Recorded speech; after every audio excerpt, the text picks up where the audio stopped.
Hi guys and welcome to another episode of Pixels and Power Chords. I've been playing Mario Brothers Wonder for quite a while now.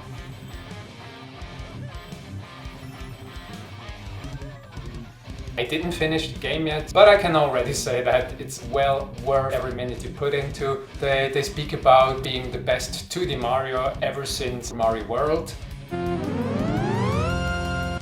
In my opinion, it deserves the high praise because it's such a creative game. You got plenty of nice stuff to do. The level design is amazing, the graphics are amazing, the sound design is great. It's just a blast overall. The quality of the game really gets reflected in the Metascore. I think it sits around 93 at the moment. Generally receives praise. I think IGN really described it well. They just say it's an ode to joy. And it's really that thing. I'm playing Mario games ever since I think 30 years now, and it just feels like you get back to a state of a child when playing this game. It's just so much fun. I mean, yeah, you see it in my face. It's such a big joy, and you know, it's actually that game where you think like, oh, I'm gonna pick it up and play for 50 minutes or whatever, but then you end up doing another level, it just never stops. Basically, that's the highest praise I can give. Don't hesitate. If you have a Switch, you have to pick up that game. It's something like Mario Kart 8 Deluxe. You just have to have it in your library. There's even a multiplayer. I did not test that yet. I really tried the online mode. It's non-synchronous or whatever they call it. You just basically see other players going around in the levels, and sometimes you catch hints where to go. Sometimes they can help to revive you. It's a nice touch. You can deactivate it whenever you want. And speaking of the difficulty, I cannot say a lot because obviously I did not finish the game yet.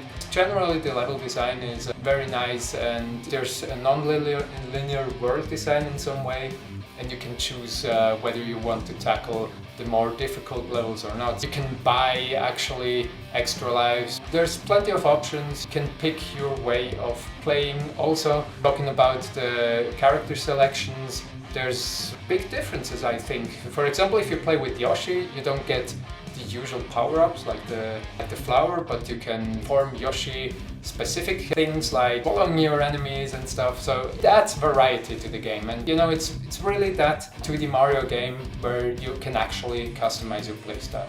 Anyway, I talked a lot about the game now. There's plenty of reviews out there. Go watch them if you want to really know something about the game. I want to tackle a little guitar cover now. I want to pick the underground theme because I really like that. Let's just listen to the original. Okay, let's go.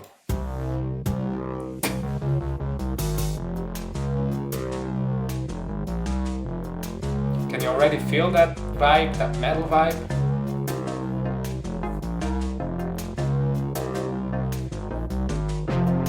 It's pretty easy. Of course, we have some throwback to the classic underground theme. I think.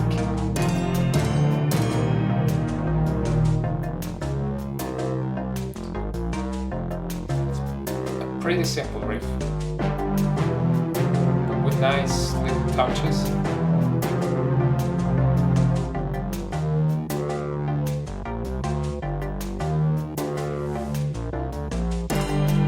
And it goes on a loop, I think.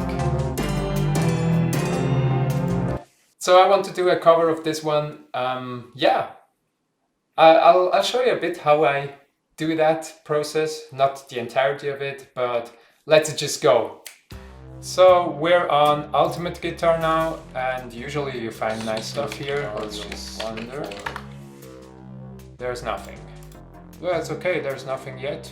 So let's just figure it out. So in case you don't find any tabs, you can go to Chordify. So I need to be registered. I'll quickly create an account. A few minutes later. Okay, so I'm now logged in, and as you can see, this song is getting chordified now, and then we can have a look. Here you can see the chords you get.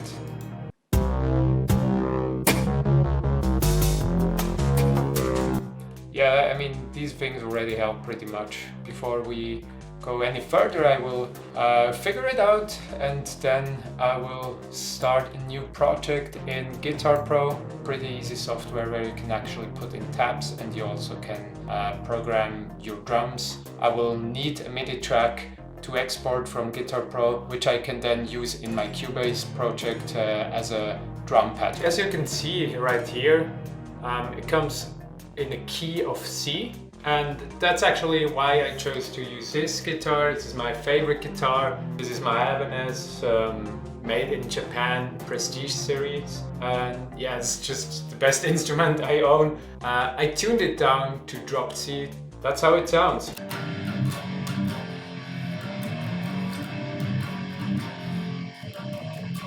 So after getting it wrong a couple of times, I think I figured it out now. I think it should be something like...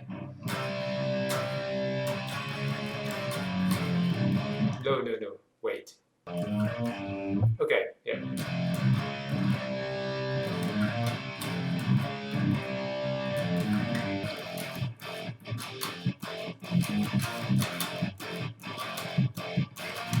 Yeah, something like this.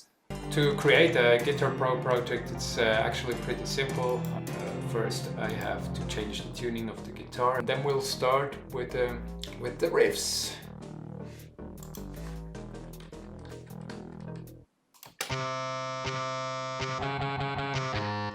Yeah, you see, that's not too bad. Sometimes I need the guitar to remember what I have to play. So I basically, since I'm gonna record the guitar, I actually don't need this MIDI guitar here, but I'm still tabbing it because in the end I will need that one to program the drums. It takes a lot of time. I mean, I can get lost in things like that.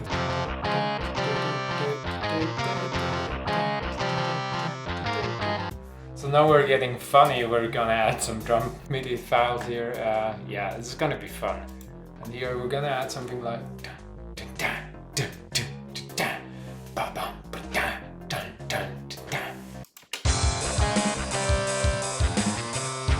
It's gonna sound a lot better after we're done with it. So the danger is actually that you always stay in that usual pattern, which is not that interesting actually. Some variety again with the drum, and add some classic, very nice right action here.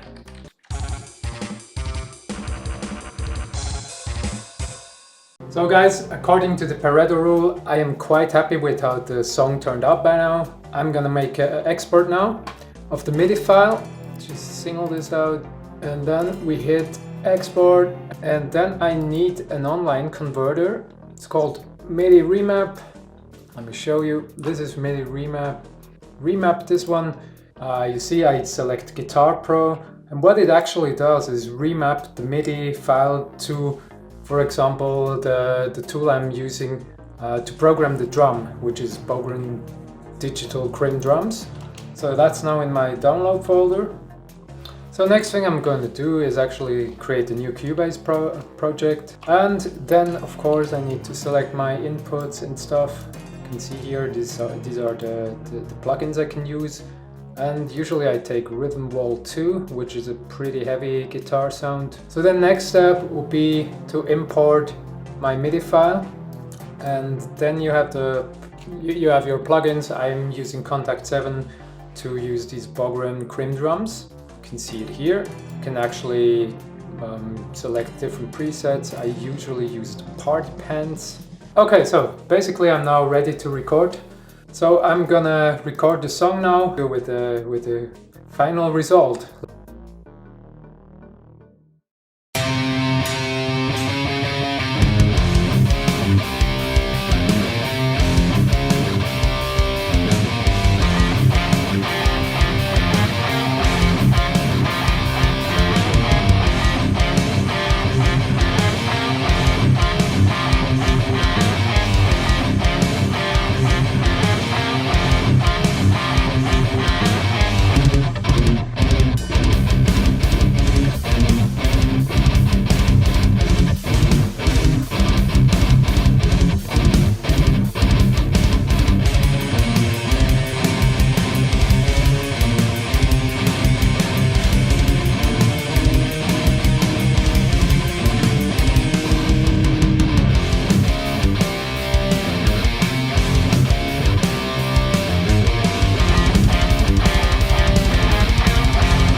So guys, this was my cover of the new Super Mario Bros. Wonder Underground theme mashup with the original Underground theme, as you heard. I hope you had fun with it. I certainly had fun. It's a banger in my opinion, and it really rocks out.